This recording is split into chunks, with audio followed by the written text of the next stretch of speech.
范慎很困难地撑着上眼皮，看着手指头，算自己这辈子做过些什么有意义的事情。结果右手5根瘦成筷子一样的指头还没有数完，他就叹了一口气，很伤心地放弃了这个工作。病房里的药水味总是那么刺鼻。旁边那张床的老爷子前2天已经去地藏王菩萨那儿报到了，大概再过几天就轮到自己了吧。范慎得了某种怪病，重症肌无力，就是特别适合言情小说男主角的那种病。据说没得医，将来嗝屁那天什么都动不了，只有眼泪可以流下来。可我不是言情小说男主角啊！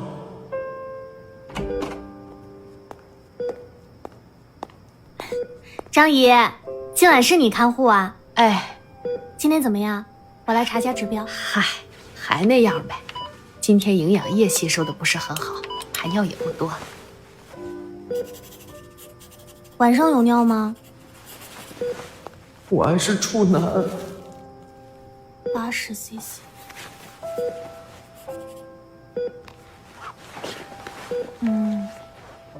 腿部肌肉萎缩的太厉害了，您多给按摩活动活动。哎，好嘞好嘞，知道了。范慎是一个传统意义上的无用好男人，他的父母早就去世了，所以只留下他一个人孤单地待在医院里，等待着自己生命终结的那一天到来。丫头啊，我听大夫说，他这身体各项指标都在走下坡路啊。那这小伙子日子是不是剩的不多了呀？张姨，有些事情咱们也无能为力，您看着吧，我继续去查房了。哦，行，你快去忙吧啊。好人没什么好报啊！哎呀，挺好一个小伙子，怎么年纪轻轻就给瘫了？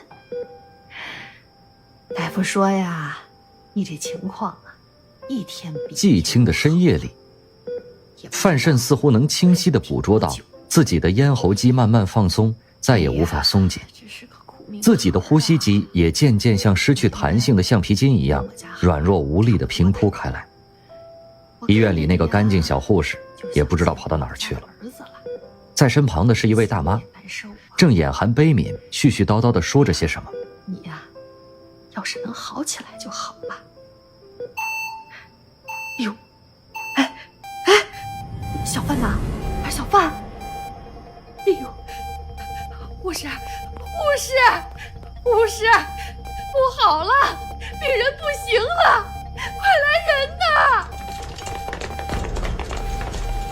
病人心衰，快，心肺复苏，高流量给氧6升，强心，福塞米，1毫克肾上腺素。不行，没有起色。注射4毫克肾上腺素，除颤，准备，1、2、3，准备。再加把劲儿啊！这就是要死了吗？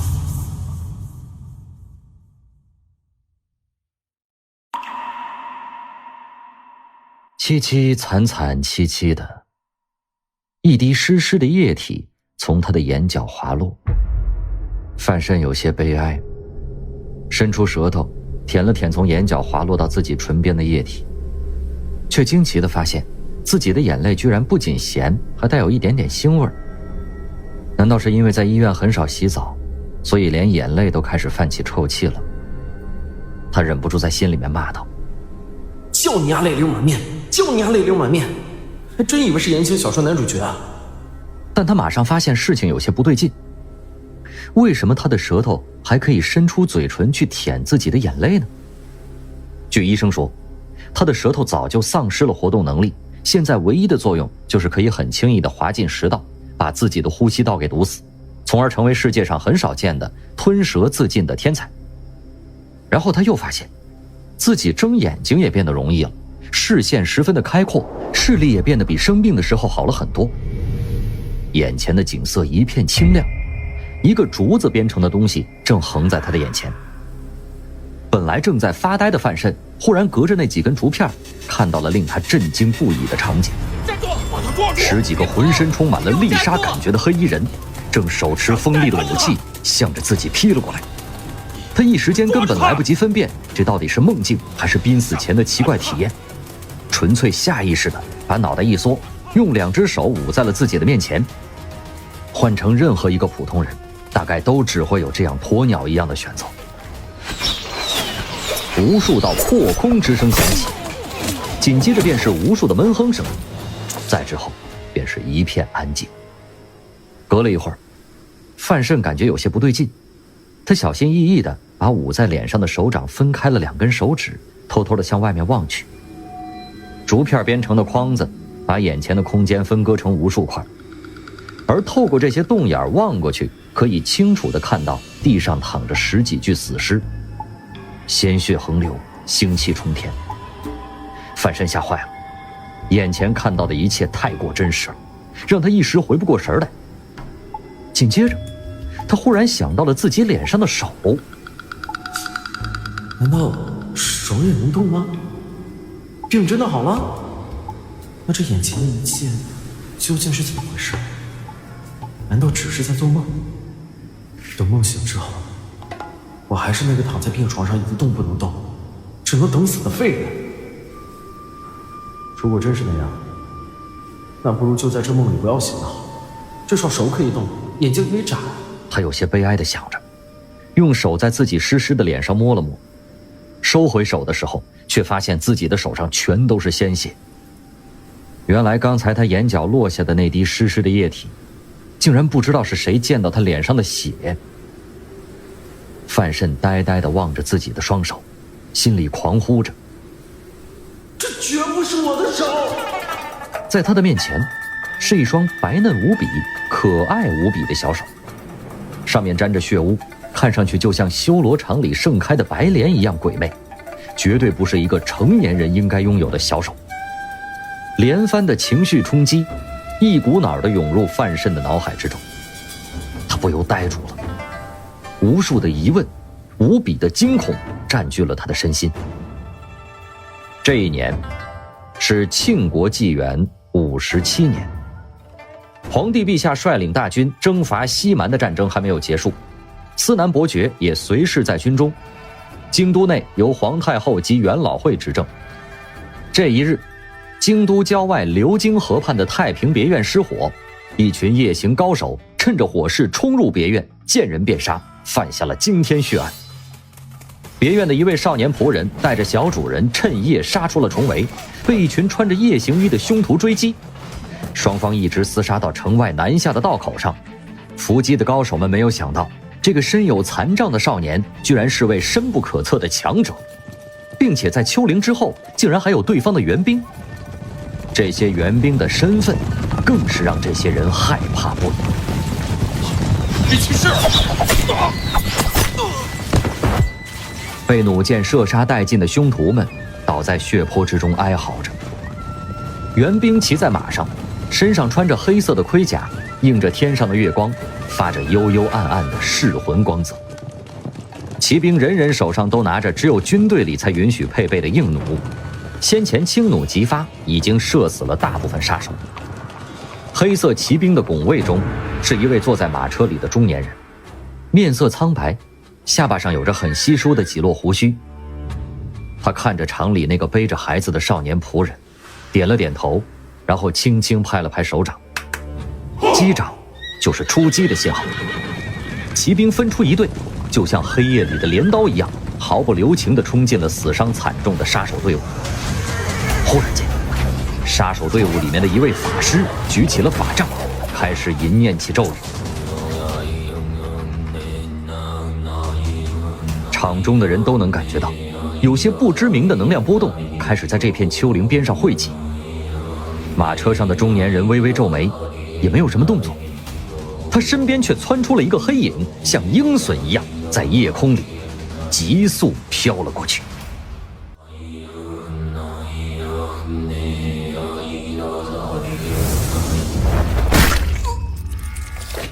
一声脆响，法师的吟诵戛然而止，头颅高高的飞了起来，鲜血如雨。坐在马车上的中年男人摇摇头，从西边来的这些法师总是不明白，在真正的强者面前，法术就和丞相大人的笔一样，是不起作用的。几十名肃杀十足的黑色骑兵确认了四周的安全，紧握右拳比了一个手势，报告四周的杀手已经清除完毕。骑兵队伍分开，里面的马车缓缓前进，来到了少年仆人的身边。马车上的中年人在下属的帮助下坐上轮椅，双腿不良于行的中年人推着身下的轮椅，缓缓地靠近了场中央，一直笔直如枪的那个少年。看着少年仆人背后的竹篓，坐轮椅中年人苍白的脸上终于现出了一丝红晕。总算没有出事。背着竹篓的那个少年，脸上蒙着一条黑色布带，手上提着一把似剑非剑的黑色铁签，还有鲜血从铁签上缓缓滴下，在他的身侧还倒伏着许多死尸。死尸都是伏击的高手，尸体的咽喉上残留着血点儿，看来是一击致命。这件事情，我需要你们给我一个交代。眼睛上蒙着黑色布带的人冷冷地说道。他说话的语音没有一丝颤抖，也没有一丝感情。坐在轮椅上的中年人面上的柔细之色一现即隐。我自然会给你一个交代，我也必须要给主人一个交代。蒙着黑色布条的少年仆人点点头，然后准备离开。你要把这孩子带到哪里去？你是个瞎子，难道让少爷跟着你浪迹江湖？这是小姐的骨肉，这也是主子的血肉。我保证在京都里给小主子找一个很安全的地方。那个人摇摇头，扯了扯自己脸上的黑布条。轮椅上的中年人知道，对方除了听那位小姐的话，就算是自己的主人也不可能命令他，只好叹口气劝解道：京都里的事情，等主子回来了，就一定能平息。你何必一定要带他走？我不信任你的主子。中年人微微皱眉，似乎很讨厌对方的这句话。稍停半晌后说道：小孩子喝奶识字，这些事情你会做吗？瞎子，你除了杀人还会什么？那人也不生气，轻轻推了推背后的竹篓。跛子，你似乎也只会杀人。这次出手的只是京都里的那些王公贵族，等主人回来后，我自然要开始着手清理他们。瞎子少年摇摇头，中年人的手轻轻地在轮椅上抚摸着，似乎在猜测对方在害怕什么。片刻之后，他皱眉道：我知道你在害怕什么，可是在这个世俗的世界里，除了孩子的父亲能够保护他，还有谁有能力保护他逃过那种不知名的危险？瞎子少年忽然开口说话，声音仍然是那样毫无情感。新的身份，不被打扰的人生。中年人想了想，微笑着点了点头。哪里？儋州港，主人的母妈现在居住在那里。一阵沉默之后，瞎子少年终于接受了这个安排。中年人微笑着推着轮椅走到瞎子少年的身后，伸出双手将竹篓里的孩子接了下来，看着小孩子冰雕雪琢般的可爱小脸，叹息道：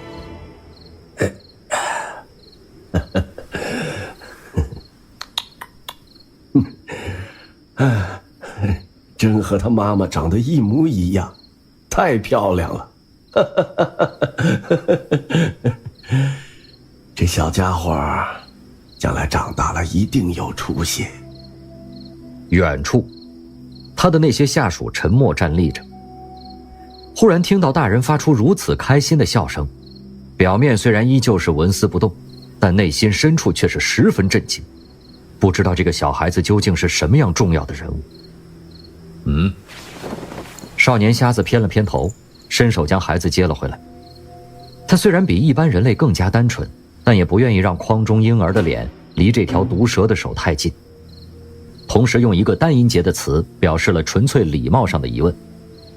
中年人微笑着看着小孩子的脸，笑容里面却有股子说不出来特别令人恐惧的味道。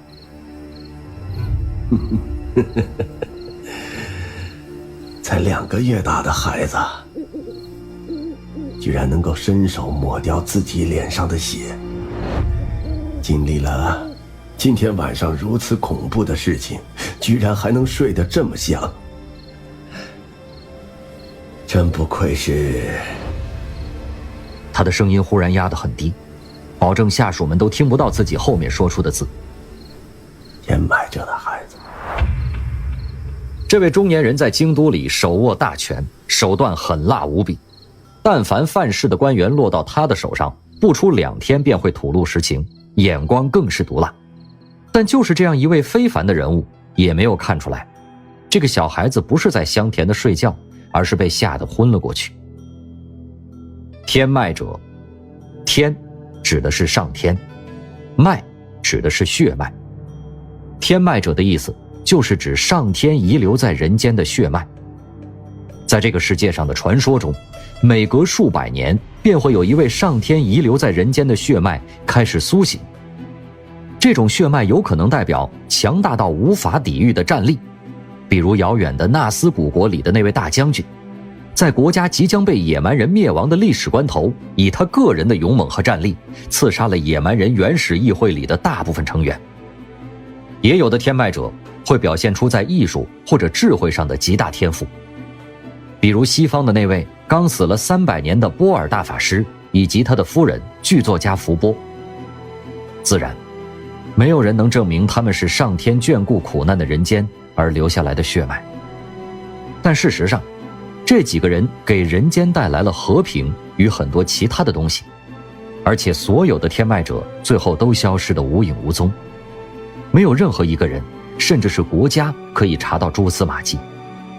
他们只是突然的出现，又突然的消失，除了留下一些隐晦的记载，之后根本没有留下任何足以证明他们存在的东西。坐在轮椅上的中年人，恰恰是知道天脉者这种异象确实存在的极少数人之一。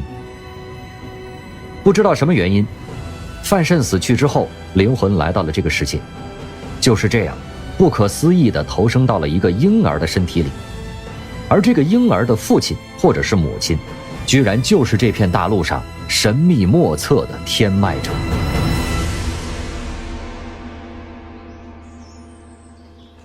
天明之时，战场已经被打扫干净，马车缓缓走上了通往东面的石板路。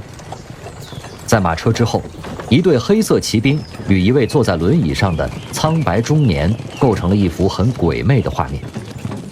马车硌着石头颠簸了一下，将平躺在软色丝绸垫上的婴孩弄醒了。婴儿的双眼有些无神地离开那些救了自己性命的人们的面容，望着马车的前方，全不像一般的婴孩那样视线游移，清澈无比，却无法聚焦，却多了几丝说不清道不明的味道。没有人知道，这样一个柔嫩的小身体里，竟然容纳着一个来自不同世界的灵魂。目光急触，那处的车帘随着迎面而来的风飘了起来，露出一角车外的青青山色和急退而后的长长石板路，就像是无数幅的画面正在不停地倒带。马车前方，瞎子少年正紧紧握着手中的铁签，眼睛上蒙着一块黑布，蒙住了他的双眼，也蒙住了这天。儋州港在庆国的东面，虽然靠着大海，但是由于最近南方的几个港口已经建设起来了，预计中的往西去的海路也早已经连通，所以国家的贸易中心已经移往了南方。这个港口已经渐渐显出了颓败。往日热闹的港口早在几年前就变得安静了起来，海鸥自在地飞翔着，不再有那些可恶的水手来骚扰。而原本就居住在儋州港的居民并没有觉得生活有太大的变化，虽然收入减少了一些，但皇帝陛下早就免了这里的几年税收，所以日子过得还可以。而且这个海港很美丽，如今又变得安静了，自然更加适合人们居住，所以偶尔也会有一些大人物选择在这里建造庄园。但是由于离京都的距离太过遥远，所以真正留下来的官员并不多，勉强能算得上的应该是城西那家院子里的老太太。听说老太太是京城里司南伯爵的母亲，选择来这里养老。城里的居民们都知道司南伯爵似乎很受皇帝陛下的赏识，一直没有依照法例外派，而是留在京城的财政部里做事，所以大家都对那个院子表示了足够的礼貌和敬畏。但小孩子是不懂这些的。有一天风和日丽，大人们坐在酒馆里，享受海风所携来的咸味和湿气，享受盐渍的梅子和杯子里的那些酒水。也有一堆10几岁的少年正围在城西司南伯爵别府的后门石阶外，密密麻麻的，不知道正在做些什么。往近处看，才发现是一个十分有趣的场景。原来这些少年都是在听一个只有4、5岁的小孩子讲话。小男生长得很漂亮，眉毛如画，双眼清亮无比，声音还奶气未退，但说话的语气却是老气横秋的厉害。只听他叹了一口气，小小的胳膊比划着，话说那楚门走到墙边，发现那里有个梯子，所以一步一步地走了上去，找到了门，推门而出。啊，然后呢？然后自然就是回到人间喽。小男生嘟着嘴，似乎很不耐烦，旁边比自己大的少年们居然会问出这样弱智的问题。不会吧？难道不会去把那个什么什么哈尼死？对，难道楚门不去把那个哈尼死打一顿出气吗？就这样被关了好多年？小男生耸了耸肩，没有啊。切，真没劲。范闲少爷，今天这个故事可没有前几天的故事好听。那你们喜欢听什么？缥缈之旅，风姿物语。切！叫范闲的小男孩对着四周比自己大的孩子们比了个中指。打打杀杀不健康，四处挖宝不环保。院里忽然传来一个极为愤怒的声音：少爷，你又到哪去了？围成一圈的孩子们也学他的模样比了一个中指，只不过人数众多，所以显得壮观许多，同声发道：切！然后笑嘻嘻地散了。叫范闲的小男孩从石阶上站起身来，拍拍屁股上的灰土，一转头就跑进了院子。只是关门之前，那双机灵劲儿十足的眼睛瞄了瞄对面杂货铺里那个青年的瞎子老板，脸上浮现出与他年纪完全不相符的复杂情绪，然后轻轻地关上了木门。这是范慎来到这个世界上的第4年。这些年里，他终于明白自己不是在做梦，他是真的来到了一个未知的世界。这个世界与自己记忆中的那个世界似乎是一样的，但又似乎有很多不一样。通过偷听伯爵别府里下人的说话，他终于明白了自己的身份。原来他是京都司南伯爵的私生子。就像一般的豪门恩怨剧一样，私生子的身份很容易遭致大姨妈二姨奶滞留的毒手什么的。而他那个便宜老爹似乎又只有他这么一个儿子。为了延续伯爵的血脉，所以他被送到离京都十分遥远的儋州港来了。这些年来，他渐渐地习惯了自己的身份。虽然说一个成年人的灵魂被困在一个幼儿的身体里，不论是生理还是生理上，都要经受完全不一样的体验。如果换成一个正常人，只怕会疯。但很凑巧的是，范慎前世的时候就是一个重症肌无力患者，在病床上已经躺了很多年，现在只是有些行动不便而已，与前世的凄惨情形比较起来也就不算什么了。所以他现在寄居在这个小儿身体之中，并没有太多的不适应。其实最不适应的是他现在的名字。在他1岁的时候，京都的伯爵大人寄来了一封信，将他的名字取成范闲，字安之。这个名字不好，听上去很像他原来家乡里骂人的话，范闲。但他的外表只是一个小孩，所以根本不可能用语言表示反对。前世在医院里面治病的时候，前妻还可以扭动头部，所以经常央求那个可爱的小护士给自己买些盗版影碟和书籍来看。在伯爵府中住久了，虽然老夫人外冷心热，骨子里面很疼爱他，府里的丫鬟下人也没有因为他私生子的身份而另眼看待，但是无处与人交流的痛苦还是让他有些不爽。难道他能和丫鬟去说自己是来自另一个世界的人吗？难道能告诉教书先生他其实认得这书上所有的字吗？所以他经常偷偷溜出伯爵府侧门，和街上那些平民孩子一起玩，更多的是给他们讲故事，讲述自己那个世界里的电影小说。似乎他想以此来提醒自己一些什么，提醒自己是不属于这个世界的人，自己那个世界里有电影，有网络，有 YY 小说。直到今天，不知道为什么，他讲述了《楚门的世界》这部电影。这个电影的剧情本来就有些木然，又没有金凯瑞在那儿扮可爱，所以他应该很清楚，这些儋州港10几岁的少年们根本不可能喜欢。但他还是讲了，因为他的内心深处总是有一种荒谬感，自己明明是要死的人了，为什么会忽然在这个躯体里重生呢？他不免会想到那部电影，也许眼前的这些人，这些街道，天上飞翔的这些海鸥都是被人安排的，就像楚门一样。楚门最后发现他身处世界的虚假，所以毅然地坐船前行，找到了出口。但是范慎，应该是范闲，他知道自己不是楚门，这个世界确实是真实存在的，并不是一个大的摄影棚。所以他发现自己天天讲故事，提醒自己是另外一个世界的人，这本身就是一件很荒谬的举动。范闲重生之后唯一的好处，大概就是现在四肢灵活，可以活蹦乱跳。这个认识让范闲感到很欣慰。没有得过他这种疾病的人们，大概是很难感觉到这种快乐的。他安慰自己，这或许是上天对他的恩赐。用了整整4年，他才想清楚这个问题。既然有重新再活一次的机会，那自己为什么不好好活一场呢？既然老天爷赐了自己新生，自己如果不好好过，岂不是太不给老天爷面子了吗？比如既然自己现在能动了，那为什么不多动动呢？所以整个伯爵府的下人们都知道这位庶出的小少爷是个闲不下来的角色。少爷，求您了，快下来吧。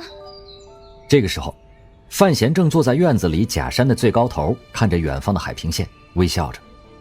但在丫鬟的眼中，一个4岁的小孩子居然爬到那么高的地方，还有着那样成熟到爆掉的微笑，很显然小家伙是患了失心疯。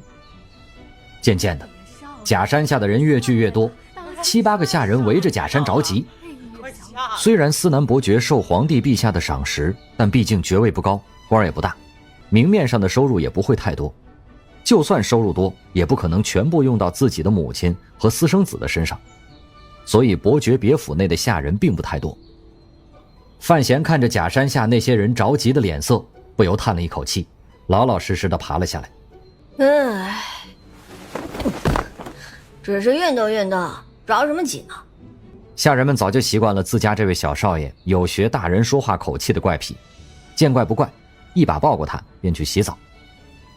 等范闲被洗得口红齿白，体香肤嫩之后再出来，丫鬟又把他抱起来，笑眯眯地摸了摸他的脸蛋，取笑道：少爷生的像别家的小姐一样，将来不知道让哪家的小姐享福呢。范闲傻乎乎的没有接话，他还不至于用4岁小孩的嘴巴去调戏10几岁的丫鬟姐姐，这种没品的事情他是不屑做的。等到自己6岁再开始这项伟大而富有挑战性的工作吧。该睡午觉了，小祖宗。丫鬟拍拍小家伙的屁股。他们一直很奇怪，伯爵别府里的这位小少爷虽然年纪小，性情已经开始显出顽劣的开端，但在某些方面却一直保持着一种成年人的自律与刻苦。比如睡午觉，但凡有过正常童年的人们，总会记得自己当初在明媚的午间阳光中是如何的与那些逼迫自己睡觉的大恶魔们拼命斗争的伟大事迹。那些恶魔们有的叫爸爸，有的叫妈妈，还有的叫老师。但是范闲少爷是一个从来不需要人来逼迫自己睡午觉的人。每到中午12点的时候，他都会堆出最可爱的纯真笑脸，乖乖地回到自己的卧房开始睡觉，而且中途连一点声音都不会发出来。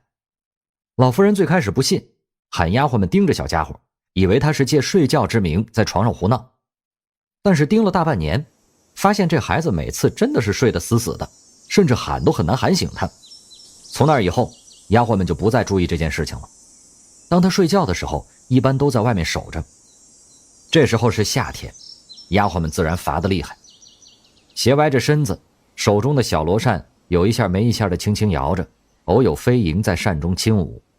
回到卧室之中，范闲爬上了床，掀开上面铺着的席子，小心翼翼地从下面自己掏的暗格中取出一本书来。那本书的封面微黄，看上去有些年头了，但上面一个字也没有。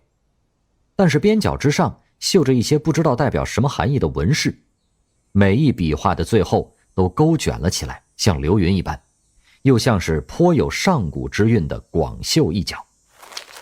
他轻轻翻开这本书，翻到第7页，那上面画着一个赤裸的男子，在身体上有些红色的线条似隐非隐，不知道是用什么涂料画成的，竟然让观看的人产生了一种视觉上的错觉，似乎这些线条正在依循着某种方向缓缓流动。范慎叹了一口气，他的外表只有4岁，所以一向不敢太过于表露本性。好在还有这么一本书，可以让他打发一下无聊至极的时间。这本书是他很小的时候那个叫做五竹的瞎子少年留给他的。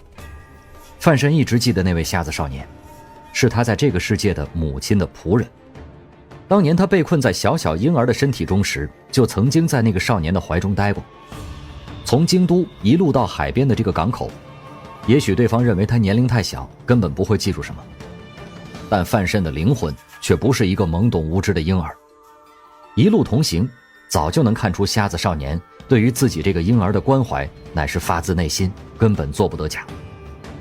但是不知道为什么，瞎子少年将他送到司南伯爵府之后便离府而去，任由老夫人如何挽留也没有留下来。在他离开之前，便将这本书放在了婴儿的身体旁边。范慎一直对这件事情有一些疑惑，难道这位仆人就不怕他瞎练吗？转念一想，便知道了原因。他还是个小孩子，根本不可能认识书上那些字，自然也就不怕练出问题来了。但范慎恰巧认识这个世界上的字，恰巧经历了这次重生大变之后，他连鬼魂神仙这种事情都深信不疑，更加确信眼前这本很像香港无线电视剧里道具的书就是某种真气的修炼心法。只可惜没有名字，不然他就可以去找街上那些孩子们打听打听，这门真气修炼方法究竟厉不厉害。想到这里，范慎又呵呵傻笑起来。既然这贼老天让他重活一次，他更要珍惜啊。这内功可是他那个世界里面没有的好东西，就算眼前这无名心法不咋地，但也禁不住他从1岁开始练，这可是比打娘胎里开始练也低不了几个境界啊。要知道这全天下所有的人，包括那些百姓们奉若神奇的几位大宗师，就算他们再天才，也不可能和范慎一样从刚出生的时候就开始修炼内家真气。这叫什么？这叫早起的鸟儿有虫吃，这叫笨鸟先飞。更何况他不会比那些初窥武道的少年们还笨吧？范慎这样想着，已经有明显气感的真气流开始缓缓循着那些书上描绘的线条在他的身上流动起来。那种感觉十分舒服，就像某种温暖的水流正在洗刷着他体内的每一寸内脏。渐渐的，他进入了冥想状态，很舒服的在床上睡着了。范闲并不知道自己修炼的是一门极其高深的内功心法，如果换成是一般的武者，一定会小心翼翼无比谨慎的修行，而且一定会请师长或者是值得信任的朋友帮忙看护。这门功法最艰险的便是在入门处，要击攻入丹田雪山之时，修行者的身体与心灵的反应速度便会产生极大的差异。最直接的结果就是修行者的身体机能会变得像一个无法动弹的植物人一样。如果此时修行者没有经验，很容易误以为自己走火入魔了，强行要收纳真气入腹。如果运气好，实力异常强悍的修行者可能将体内乱窜的真气归入经络之中，但也就等于练功没有半点作用。如果是初学者，则可能被这种惊慌导致真正的心魔入侵。而像范闲这样的初学者，不但没有走火入魔，反而比那些强者们更容易体会到那种玄妙的感觉。这要归功于他的身世和运气。因为当他开始修炼这种无名真气的时候，寄居的身体还是一个婴儿，从母体之中带来的先天之气还没有完全赠还给天地万物，还停留在他的体内，所以修炼起来事半功倍，甚至还奇妙无比的将先天真气囤留了大部分在自己的经脉之中。而修行者最容易遇到的心魔一关，对于范闲来说也不怎么困难。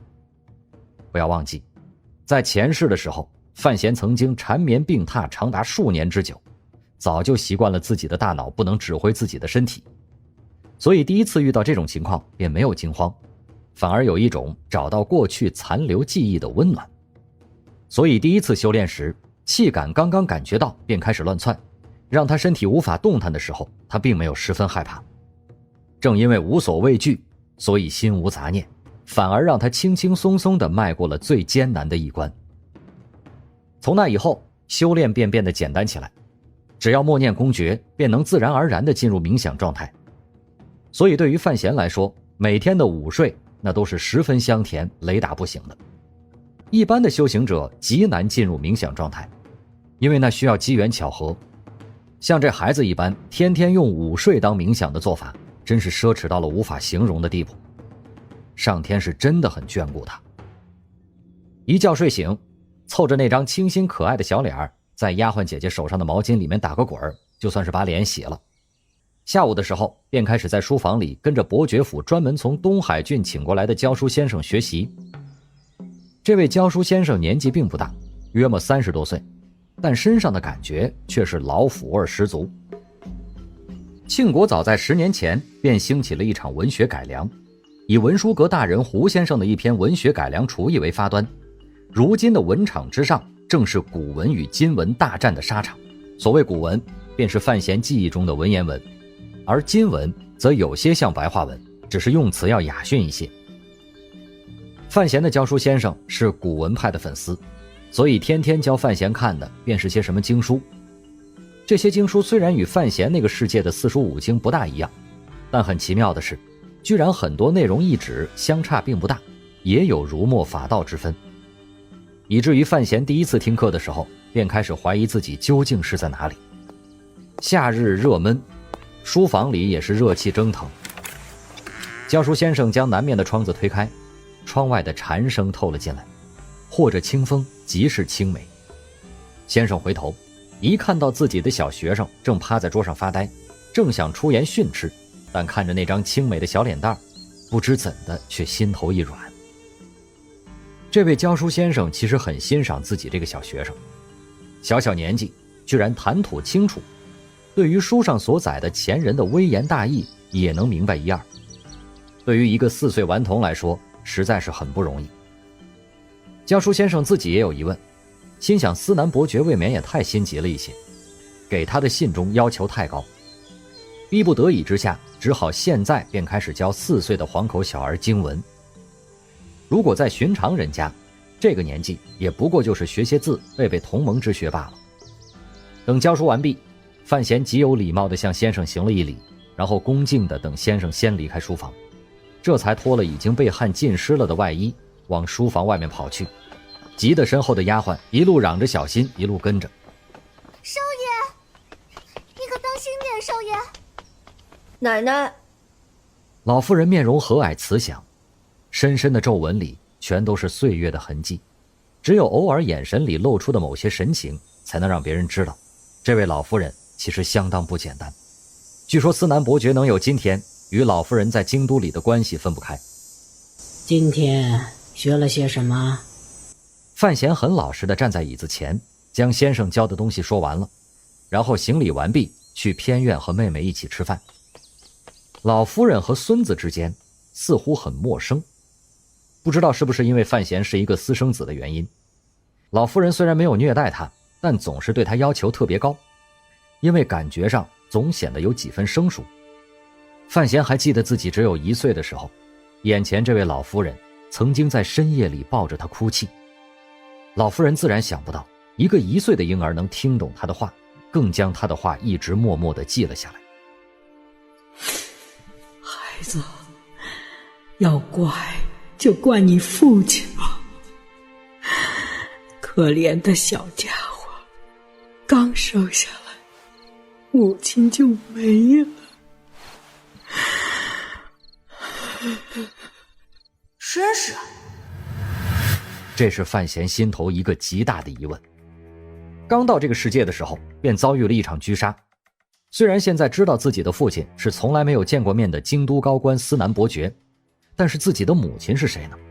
当年司南伯爵还在跟随皇帝陛下西征的大军中，那些杀手自然是针对自己的母亲来的。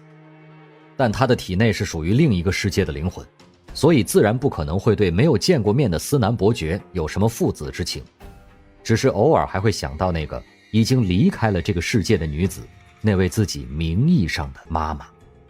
在想什么呢？2个丫鬟正在端菜，坐在范闲右手边的小姑娘嘟着嘴问道。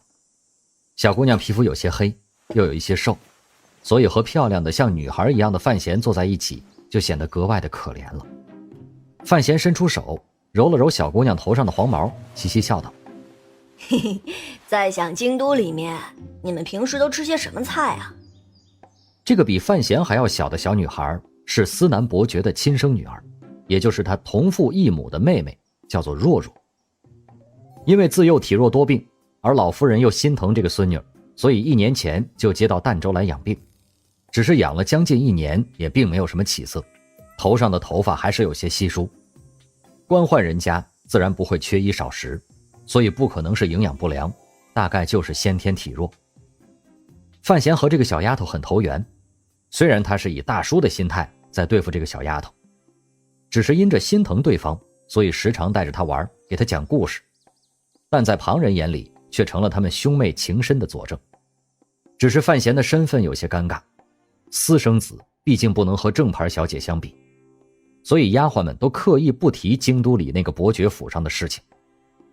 听到哥哥发问，小女孩很认真地扳着手指头开始数在京都里一般都吃些什么东西，但数来数去，3岁的小丫头哪记得住什么，只会翻来覆去地说糖葫芦和面人儿。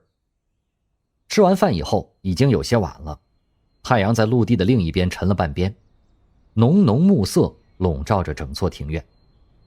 若若，你还真是个弱弱。哥哥欺负我。好了，今天想听什么呀？白雪公主。范闲忽然笑了起来，幸亏旁边没有别人，不然看见4岁小男孩的脸上浮现出这种成年人才能有的怪异笑容，一定会吓一跳。哥哥，给你讲鬼故事好不好？不好。若若吓了一跳，拼命地摇头，黑黑的小脸蛋上居然马上淌下2行清泪。很明显，在这1年里已经受过不少鬼故事的荼毒了。欺负小丫头只是范闲的恶趣味之一，他最拿手的还是欺负那些丫鬟。他经常讲些鬼故事给他们听，然后吓得那些青春气息十足的女孩子尖叫不停，大家在床上瑟瑟挤成一团。虽然范闲为了掩饰自己不可能用言语去调教他们，但这个时候总是可以享受一下香泽逆之的拥抱。他安慰自己，自己还是一个小孩子，还处在需要触摸的期间，这些不算无耻，只是很正常的需要。而每当丫鬟们好奇小少爷这么小的年纪怎么可能知道这么多可怕的故事的时候，范闲就会把责任推到教书先生身上。所以现在丫鬟们看教书先生的眼光都有些不善，心里想着伯爵老爷花大价钱请他来给小少爷上课，他竟然给小少爷讲鬼故事，吓坏了小孩子不说，吓坏了他们这些花骨朵就是罪过太大了。依照旧例，鬼故事夜话结束之后，两个丫鬟面带受惊之色，犹有满足之情。事后小家伙洗了洗，便关门让他睡了。似乎又是一个平常的夜晚，范闲将自己脑袋底下那个硬硬的瓷枕扒到一边去，又从衣柜里面取出冬天穿的袍子，规整成四方，变成了一个枕头。他靠在枕头上，两只眼睛却是睁着的，在黑夜里发光，许久没有睡去。虽然已经接受了自己转生到这个世界来的事实，但并不见得能够习惯这个事实。这个时候应该才晚上9点多钟，这会儿就要睡觉，着实不是很舒服。更何况他前世在病床已经睡得够久了。他摸了摸床的表面，发现自己做的暗格应该不会被人看出来，稍微放下了些心。很自然的，体内的真气开始缓缓流动，随时都有可能进入那种冥想状态。在遁入空无状态前的那一刹那，范闲想着自己在这个世界上应该怎样生活，以后的这几十年自己应该怎样过呢？还没有来得及进入植物人状态，幻想今后的3妻4妾，却被一个不速之客生生的惊醒。你是范闲？他床前忽然多了一个人，那双眼睛里面全都是冰冷的颜色，瞳孔里染着一丝不寻常的褐色，一看便知道对方不怎么热爱生命。虽说是很彬彬有礼的一句问话，但如果是从半夜3更偷偷跑进你的卧室，而且蒙着脸，手上拿着一把刀，腰里别着几个小袋子的人的口中问出，无疑是很让人受惊吓的。也亏得范闲并不是一个真正的4岁小男孩，不然看见这位怪叔叔一定会在第一时间内叫出声音来。用脚趾头也能想到，一个能够悄无声息地进入伯爵别府的夜行人，肯定是本领高强、心狠手辣的家伙。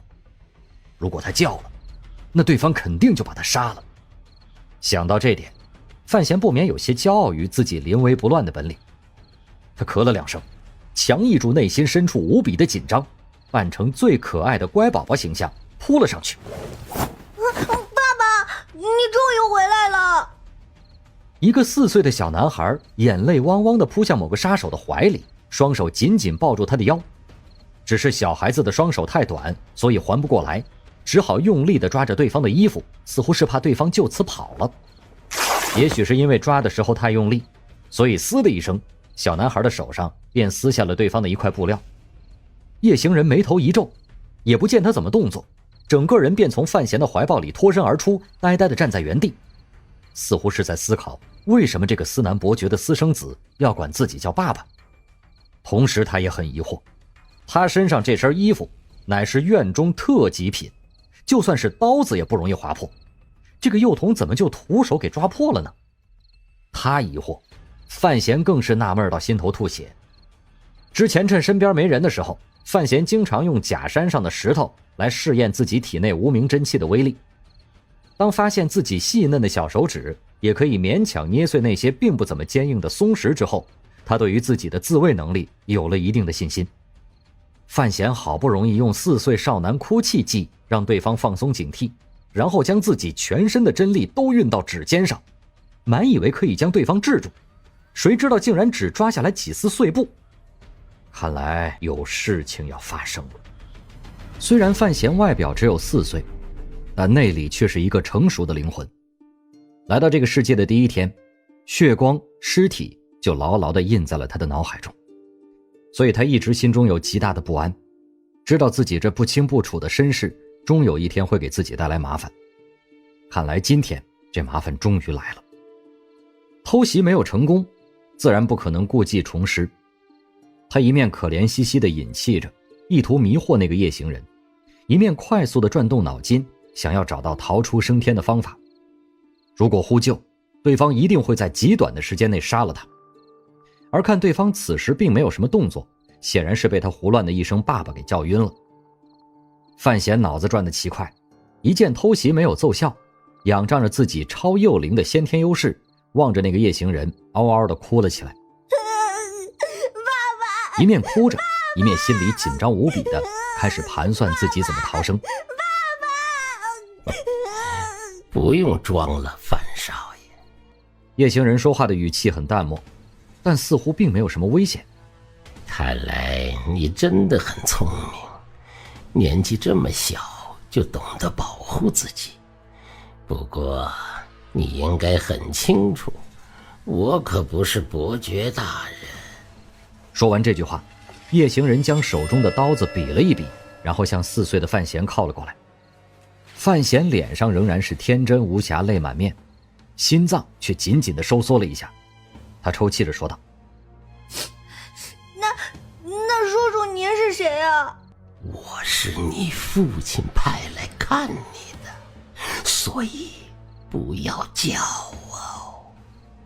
夜行人的双眼微褐，看上去有些丑陋，而他眼角的皱纹暴露了他的年龄。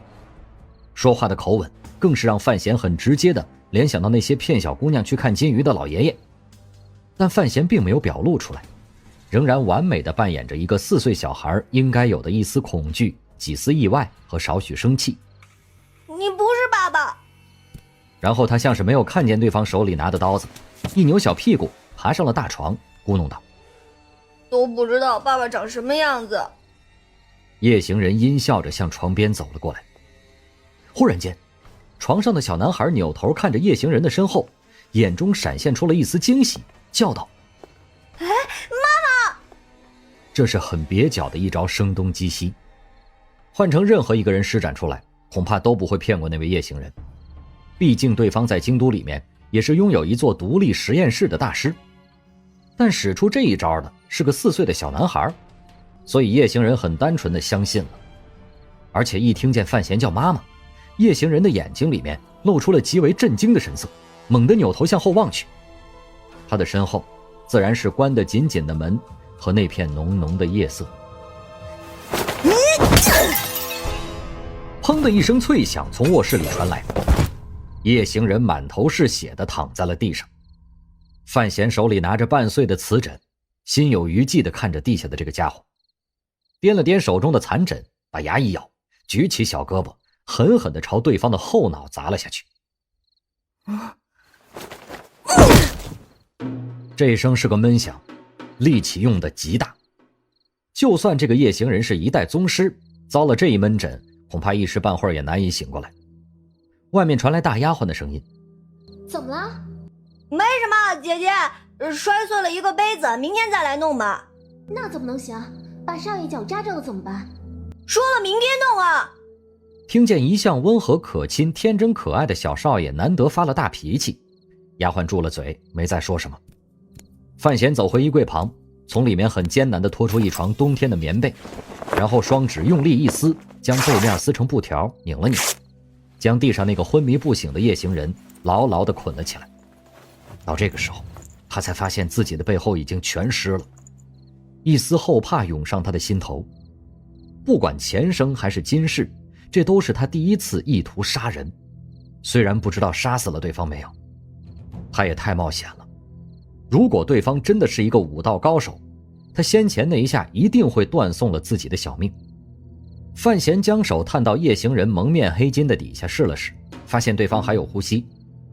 不知为何，他的心头竟然涌起了杀人灭口的念头。旋即心头一凛，发现自己重生之后似乎性格变得坚韧了许多。刚才下手如此狠辣，也没有半点犹豫。他自己没有察觉，这是因为在如今叫范闲的孩童心里，自己已经是死过一次的人了，这一世的重生就显得格外的珍贵，所以他不允许任何人来伤害自己的生活。酒过方知情浓，死后才知命重，就是这么简单的道理。握着手中那把小刀，范闲想了又想，还是没有下定决心将地上这个昏迷的夜行者杀死。忽然之间，他想到了一个人，脸上浮现出喜色。他悄悄推开房门，跑到后院，从狗洞里面钻了出去，来到伯爵府对面街角的那间杂货店外。啪啪啪啪叫门，他轻轻敲着杂货店的门板，声音很小，在安静的儋州深夜里也没有传到远处。但范闲知道，里面那个人一定能听见这敲门的声音，虽然对方这4年来一直装作不认识自己，可事到临头，范闲也只能想到这个人可以信任。谁？杂货店里传来了一个平淡至极、没有一丝情绪波动的声音。范闲心想，这个人果然还是和当年京都外一样，说话做事都一板一眼。他眼睛转了2转，轻声说道：“我是范闲。”果然不出范闲所料，杂货店的木门悄无声息地打开了。那个瞎子少年就像是鬼一样站在门口，反倒吓了范闲一跳。范闲看着面前这个把自己送到儋州港来的人，看着对方这4年里似乎一丝也没有变化过的脸颊，还有双眼上的那块黑布，心里有些好奇。难道这人都不会老的吗？但此时他的卧室里还有一个昏迷不醒的刺客，所以根本来不及问什么，直接开口说道：“有人来杀我，现在被我敲昏了，正躺在地上呢。”瞎子少年稍稍侧头，心里微微一动，面上没有一丝表情。他低头行了一礼，说道：“范少爷在胡说什么？没空在这扮深沉了，你总得管我才是啊。”他拉着瞎子少年的手便往别府的方向走去。少爷仍然在胡说。瞎子少年微微皱眉，似乎很疑惑面前这个小孩子为什么好像知道他的身份。当年他送襁褓之中的范闲来儋州的时候，范闲还只有几个月大，应该没有记忆才对。难道是伯爵府里的老夫人将自己的身份告诉了他？夜已深了，远处传来几声凄厉的狗叫，不知道谁家的主人起夜摸错了房门。瞎子少年五竹脸色冷漠，侧着身子听范闲说话，终于有了动作。他将杂货店的门关上，抬步往伯爵府走去。范闲的心里这才松了一口气，赶着小步子跟了上去。来到伯爵府外，2个人从狗洞那里钻了回去，站在卧室里，看着地下那个仍然昏迷不醒的刺客。范闲看着地上的人，不知道对方是死是活，难免有些紧张，转而问道：“吴竹说，这几年里你一直待在杂货店，不敢认我，为什么呢？”叫五竹的瞎子少年又偏了偏头，半晌以后开口说道：“小主人，您真的让我很吃惊。”他确实有些意外，虽然知道面前这个孩子既然是小姐的孩子，那么一定会有些与众不同的地方，但五竹确实没有想到，对方才4岁的年龄就显得如此成熟，而且居然能够暗算到京都来的费大人。你先处理面前这人吧。范闲有些费力地将地上的刺客翻过身来，取下他的蒙面巾，露出刺客的真面目。这名刺客面容削瘦，年纪已经有些苍老了，额上的胡须都开始发白，但不知道为什么，白色里面还夹杂着一些绿油油的颜色，看上去有些恶心。